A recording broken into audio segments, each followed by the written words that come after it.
त्यांच्यावर हल्ला झालेला आहे. त्यांचं नाव कुणाल पाटील. बघा या महाराष्ट्रामध्ये काय खासदार संजय राऊत बोलत होते आणि आपण पाहतोय पंतप्रधान नरेंद्र मोदी हे डॉक्टर मनमोहन सिंग यांच्या निवासस्थानी पोहोचलेले आहेत. त्यांच्या परिवाराचं सांत्वन करण्यासाठी आणि त्याचबरोबर माजी पंतप्रधान डॉक्टर मनमोहन सिंग यांना श्रद्धांजली वाहण्यासाठी, तसंच केंद्रीय गृहमंत्री अमित शहा सुद्धा सध्या श्रद्धांजली वाहत आहेत. त्यांच्या पार्थिव शरीराला अभिवादन करत आहेत, श्रद्धांजली वाहत आहेत.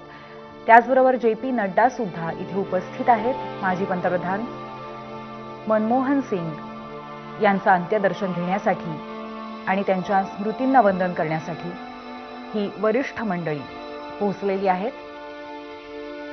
त्यांच्या निवासस्थानी परिवाराशी भेट घेत आहेत आणि परिवाराचं सांत्वनही करतायत.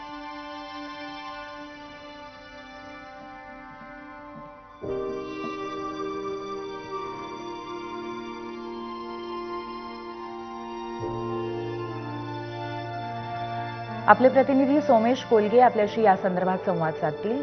सोमेश, माजी पंतप्रधान मनमोहन सिंग यांचं निधन हे खरं तर सर्वच भारतातल्या वरिष्ठ नेत्यांसाठी आणि सर्वच राजकीय तसंच अर्थव्यवस्थेशी संबंधित नेत्यांसाठी हा एक मोठा धक्का आहे आणि म्हणूनच त्यांचं सांत्वन करण्यासाठी, त्यांच्या परिवाराला भेटण्यासाठी आता पंतप्रधान नरेंद्र मोदी सुद्धा पोहोचलेले आहेत, ज्येष्ठ नेते पोहोचलेले आहेत.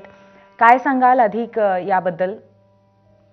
नक्कीच पूर्वी आता दिल्लीतील ज्या ठिकाणी मनमोहन सिंग यांचं घर आहे तो परिसर आणि तिथले रस्ते, त्या रस्त्यांवरचं ट्रॅफिक थांबवण्यात आलंय, कारण पंतप्रधान नरेंद्र मोदी हे शोकसंवेदना प्रकट करण्यासाठी आणि मनमोहन सिंगांच्या पार्थिवाला श्रद्धांजली वाहण्यासाठी त्यांच्या निवासस्थानी पोहोचलेले आहेत. त्यासोबत केंद्रीय गृहमंत्री अमित शहा आहेत आणि राष्ट्रीय अध्यक्ष भारतीय जनता पक्षाचे JP नड्डा असे हे तिन्ही नेते एकत्रितपणे मनमोहन सिंगांच्या घरी पोहोचलेत आणि तिथे ते आदरांजली वाहत आहेत. आता ही सर्वसाधारण एक सोयही असू शकते, कारण जर सकाळी आज 10 वाजेपर्यंत 10-10:30 वाजेपर्यंत जर पंतप्रधानांनी श्रद्धांजली वाहिली तर त्यानंतर मग इतर जे कार्यकर्ते, इतर अनेक नेते जे देशभरातून मनमोहन सिंगांना श्रद्धांजली वाहण्यासाठी येऊ इच्छितात तर त्यांना अडचण होणार नाही.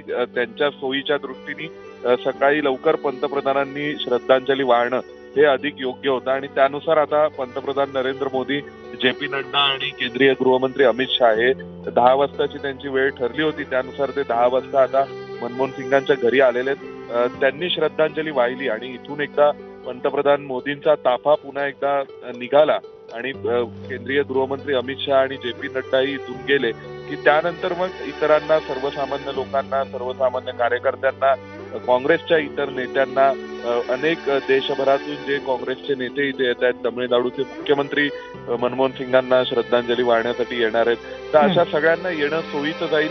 त्यांच्या दृष्टीने ज्या व्यवस्थात्मक अडचणी आहेत त्या होणार नाहीत आणि त्यामुळे सर्वात पहिल्यांदा पंतप्रधान नरेंद्र मोदी गेलेत. एका अर्थी संपूर्ण देशाच्या वतीने, संपूर्ण देशाचे प्रतिनिधी म्हणून सुद्धा पंतप्रधान नरेंद्र मोदी हे माजी पंतप्रधान मनमोहन सिंग यांना श्रद्धांजली वाहत आहेत.